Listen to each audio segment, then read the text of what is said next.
RV English institute Khandwa. Khandwa शहर का एकमात्र English institute. Summer camp, spoken English और पर्सनालिटी डेवलपमेंट प्रोग्राम, जिसमें आपके बच्चे सीखेंगे फर्राटेदार इंग्लिश। प्रवेश प्रारंभ। आज ही संपर्क करें। RV English institute SN college के सामने, खंडवा। मोबाइल नंबर 9990343231 और 7073777720। कल यानी 10 नवंबर को मानधाता की जनता द्वारा सुनाया गया फैसला परिणाम के रूप में बाहर आएगा।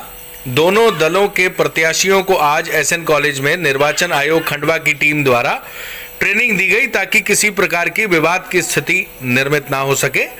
मतगणना के दौरान जो प्रक्रिया अपनाई जाती है, प्रोसेस अपनाया जाता है, उसको लेकर दोनों दलों के लोगों को, कार्यकर्ताओं को, नेताओं को पूरी जानकारी दी गई। इस दौरान भारतीय जनता पार्टी और कांग्रेस दोनों के कार्यकर्ता नेता मौजूद थे। सैनिटाइजेशन और मास्क का विशेष तौर पर निर्वाचन आयोग खंडवा की टीम द्वारा ध्यान रखा गया।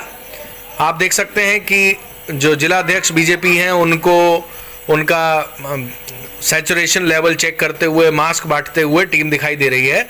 वहीं कांग्रेस के मोटक्का के कार्यकर्ताओं द्वारा 1100 दीपक जलाकर कांग्रेस की जीत की मंगल कामना नर्मदा मैया से की गई। आपको बता दें कि दोनों प्रत्याशी सिंगाजी महाराज के दर्शन करने के पश्चात मतगणना स्थल पर पहुंचेंगे।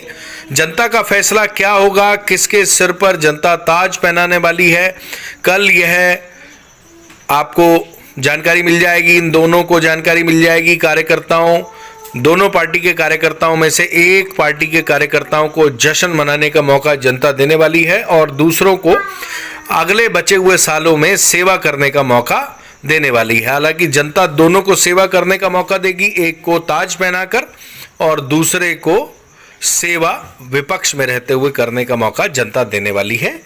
सांसें थाम कर बैठिएगा। दोनों प्रत्याशियों को रात भर नींद नहीं आने वाली, ऐसा लगता है। ऐसा इसलिए माना जा रहा है क्योंकि मानधाता में फाइट बेहद टफ है, बेहद कांटे का मुकाबला है। लेकिन आपको बता दें कि कमोबेश यही स्थिति पूरे मध्य प्रदेश में है। ज़्यादातर चुनावी विश्लेषकों का एक ही रुझान है कि चंबल ग्वालियर कांग्रेस का, निमाड़ मालवा बीजेपी का।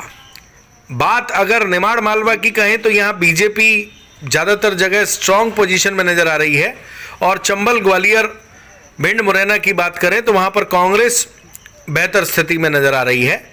हालांकि हर सीट पर बेहद मुकाबला टफ है, कांटे की टक्कर है। इस बार ऐसा देखने में आया कि ज़्यादातर चुनावी विश्लेषक बेहद कंफ्यूज हैं। कोई भी ठोस निर्णय वह नहीं ले पा रहे हैं कि आखिर किसका पलड़ा भारी रहेगा। लेकिन इतना ज़रूर सभी मान रहे हैं कि सरकार बीजेपी बनाने में सफल रहेगी, शिवराज मुख्यमंत्री बने रह सकते हैं। हालांकि कांग्रेस ने भी मजबूत प्रत्याशी सर्वे के आधार पर उतारकर निश्चित ही बेहद कांटे का मुकाबला मध्य प्रदेश में निर्मित कर दिया है और वह पूरी बेहतर रणनीति के साथ चुनाव में उतरे और उनकी स्ट्रैटेजी काम भी करती दिख रही है। कांग्रेस के पास चुनावी विश्लेषक बताते हैं कि खोने के लिए कुछ नहीं था। उनके तो ज्यादातर विधायक टूटकर बीजेपी में जा चुके थे।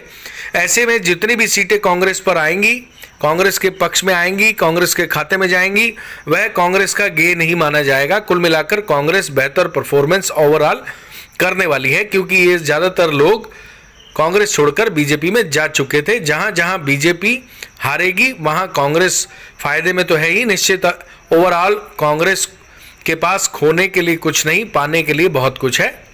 खैर, यह तो कल ही पता लगेगा कि किसके खाते में कितनी सीट आएंगी।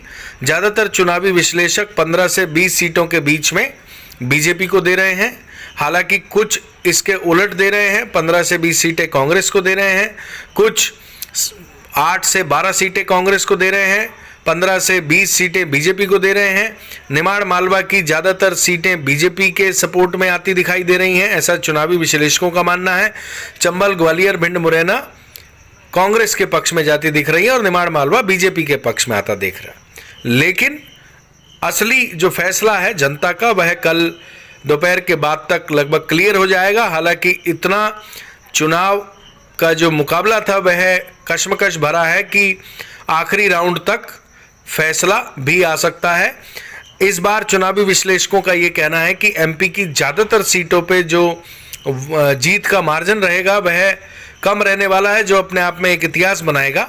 उत्तमपाल सिंह हो अथवा नारायण पटेल हो, दोनों इस समय निश्चित ही बेचैन होंगे, क्योंकि उनकी किस्मत का फैसला कल आ जाएगा। हालांकि जनता का जो फैसला होगा इन दोनों को मानना पड़ेगा और दोनों को मानदाता की जनता की सेवा करनी पड़ेगी, चाहे फिर फैसला। बीजेपी के प्रवक्ता सुनील जैन ने बताया कि कल कुल 21 राउंड की जो काउंटिंग है वह होगी। यह जो 21 राउंड की काउंटिंग है, संभवतः अगर कोई दिक्कत नहीं आई तो कल दोपहर तक लगभग मानदाता सीट का फैसला हो जाएगा।